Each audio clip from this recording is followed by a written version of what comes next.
Comrade, the first question is, after the historic AIKS-led farmers' long march in Maharashtra in 2018, how did the recent Palghar and Nashik-Mumbai march in January 2026 gain a similar level of momentum, where the demands of the farmers accepted the Maharashtra government in 2018 not fulfilled? Actually, in 2018, the farmers marched about 186 kilometers from Nashik to Mumbai, starting on March 6th, and on 12th we reached the Azad Maidan in Mumbai. And all the demands at that time was actually accepted by the BJP government. They were forced to give a written assurance, and also in the assembly they had to place that these would be implemented. So importantly, one of the issues were of the issue of loan waiver. Another was the issue of the forest rights, and these were the main some of the main demands. Other than the issue of land rights, there are a lot of land which is being cultivated, which is the temple lands, Inam lands. So the tenants should be given the rights. So it is a struggle for land rights, forest rights, and for loan waiver mainly. There were other issues like widow pension and so on. And the assurances given at that time, certain issues, yes, it was achieved in terms of the loan waiver could be done. A lot of pattas were given, but there were some discrepancies. The holding of the forest land as much has been held by the tribal people, the Adivasi people there, that much was not given in the pattas. It was much lesser for many. These kind of anomalies were there. So those issues were sought to be addressed. Along with that, now new issues have come up. New issues is one big issue which came now is the prepaid smart meter. Small households of Adivasis with not much consumption of electricity, but huge bills coming, 50,000 rupees, 1 lakh rupees. So with these bills and against the prepaid smart meter, that was one. Then the dismantling of the MGNREGA, the 100 days work scheme by the Modi government, and bringing the G Ramji Act. It was also against that. So these kind of issues, there was land acquisition for two ports which are going on, the Vadhavan port and Murbe ports. So those issues were also there. That is why people have come out in large numbers, and the government has been forced to accept the demands in terms of they have agreed to form a committee where even the representatives of the Kisan Sabha would be there in the committee to ensure implementation of these demands. What is the reason behind farmers' protest alone being able to generate such a massive upsurge?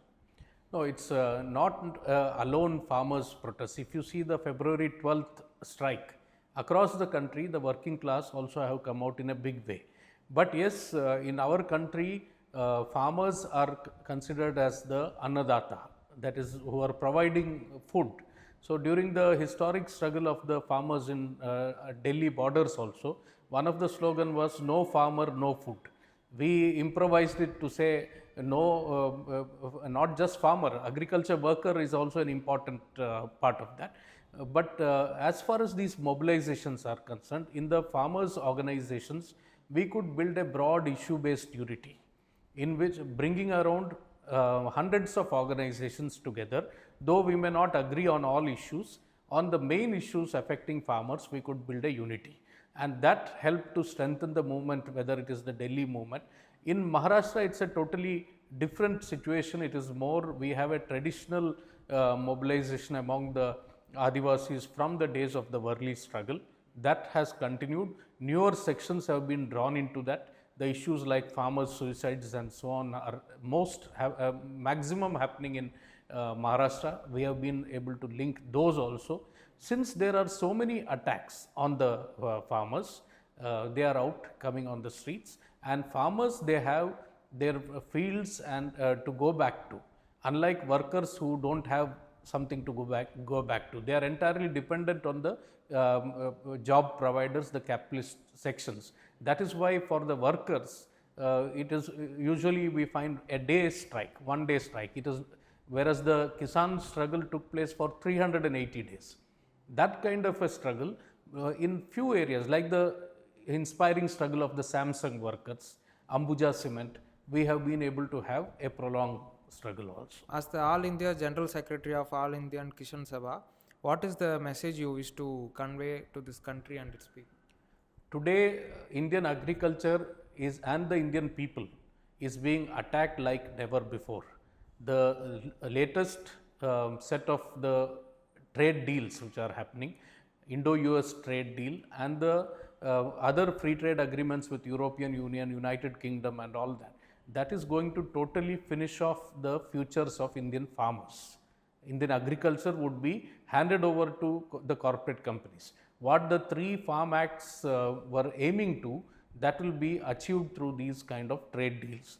So it is a necessity of the time that all sections of the society rise up in protest. There are a lot of attacks going on under the last 11 years of Narendra Modi's 11 years.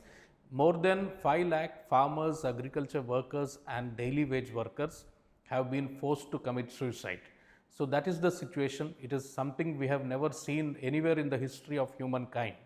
So to resist these neoliberal policies, to resist the sellout of Indian interests to America and other imperialist countries, we need to unite. Like during the struggle against British imperialism, the broadest possible unity is required.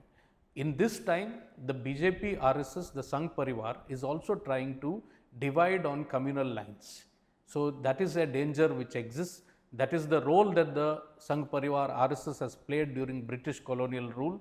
They are continuing with it. We have to fight the communal and corporate agenda of the BJP, RSS.